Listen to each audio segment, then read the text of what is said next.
dark and has a beard. Wears a string of puka shells around his neck and... Stop! He wears a necklace? I kid you not. And his eyes glow. Dark brown, kind of slanted, and long, black, curly lashes. Yeah, Brent's gorgeous. I think he might be part Slavic or, I don't know, maybe Neanderthal. Who asked you? MYOB, Miss Busybody. Hey, Wheezy E's are Wheezy Eights, right? Felt so nostalgic of like my childhood, even though it was set in modern times. It's nice to know that, like, you know, I know it's a film, but I would like to think that kids are still getting to have these wholesome camp experiences and hiking in nature and you know, bunking in cabins and stuff like that. So it was really sweet. I loved the whole cast of characters. I think that they really perfectly captured what social dynamics look like when you're, you know, 12, 13 years old. I really liked the friendship between the two girls and how just like natural and organic it was that in the way that it came about. I loved the taller girl who had pads for everyone and was honestly just a really, really good friend, and didn't give in to peer pressure when she had an opportunity to step up.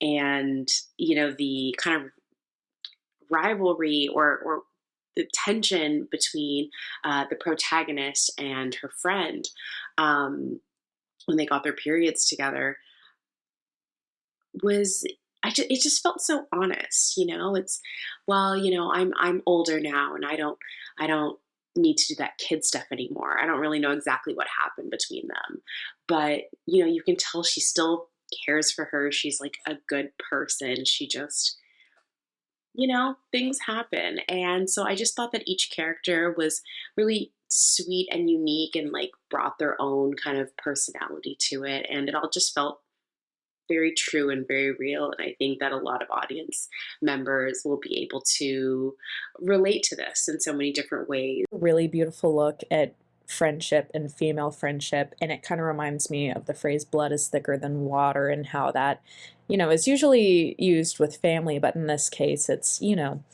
it's seen with, you know, two girls bumping their heads and getting hurt and there's blood there, or two girls starting their period and that being, you know, the blood for that, or just, you know, blood being used as a symbol for something deeper and more intrinsic, and seeing that within these young female friendships I think is really great, and seeing it within schoolgirls because it's such a formative time where these friendships develop and break apart, but at the same time there's still something there. Even if the friendship doesn't last, you still had that connection, and that connection will be with you always.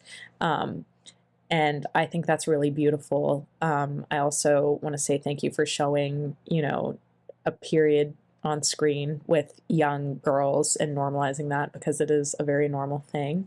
So I think that was really great. But I just love this message of, you know, friendship cycles, but, you know, staying with you at the same time. I think that's really beautiful, and should be watched by so many young girls. Very, very beautiful piece. In the beginning of the film, I loved the imagery of that yellow school bus making its way through the trees, the very green trees. I thought that that was a striking opening for this film. I thought it worked really well. Yeah, really cute overall, this film was.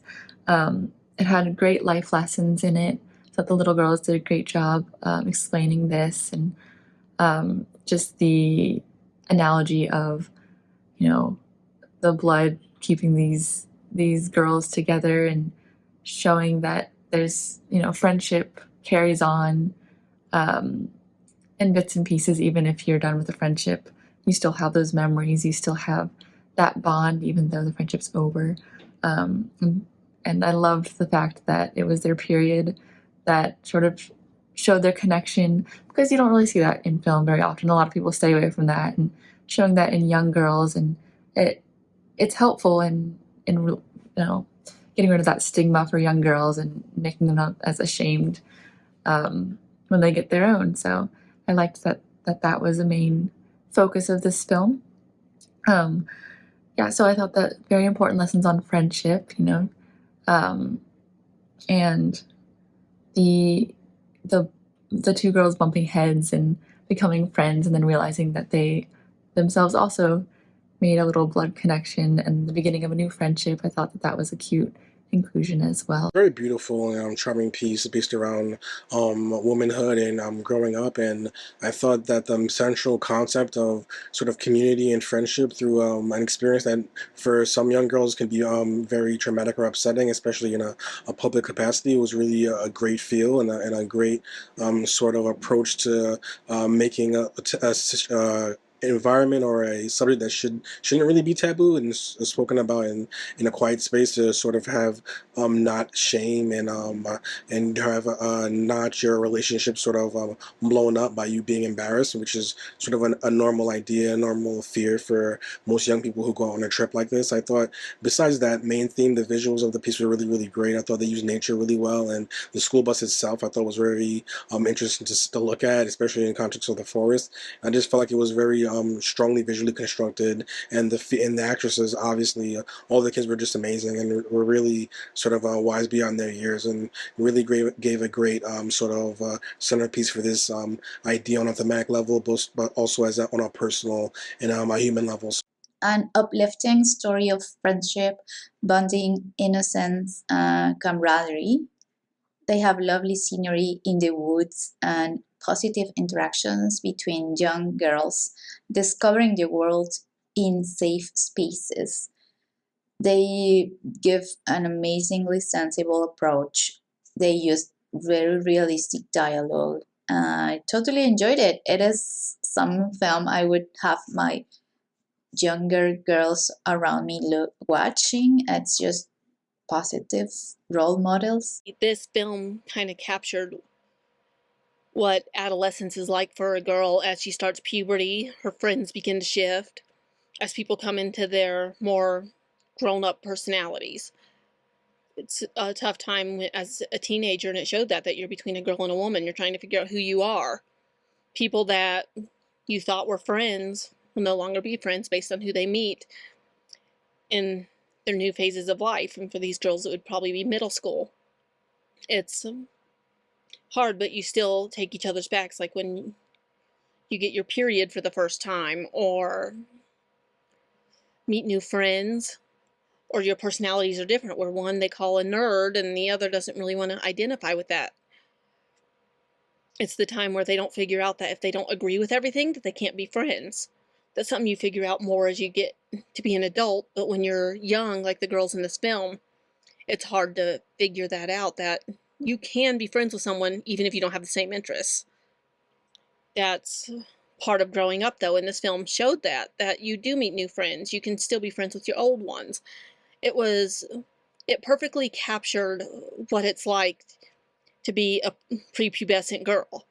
You know, as an Eagle Scout, as somebody who been camping right around that age, right, growing up with the homies, I can identify with the vibe of like the people you can be camping with, like the bond that like you forge in the woods. You feel me? I feel like this film really captured that, and that was something that I intensely related to. So good job capturing that part, that aspect of camping. Overall, it was a really sweet story. Really good job. Really great characters and great acting.